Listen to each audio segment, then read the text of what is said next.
আমি তোমাদেরকে একটা কথা বলতে এসেছি যে সবাই যখন আমাকে উল্টো পাল্টা বলে তখন তো কই আমার ঝাল লাগে না, কিন্তু আমি যেই কাউকে কিছু বলে দেব তাদের এত ঝাল লাগে কেন?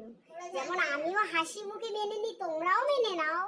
কি করব, ওরা হাসতে পারে না? কেন? ওদেরকে কি হাসি শেখায়নি?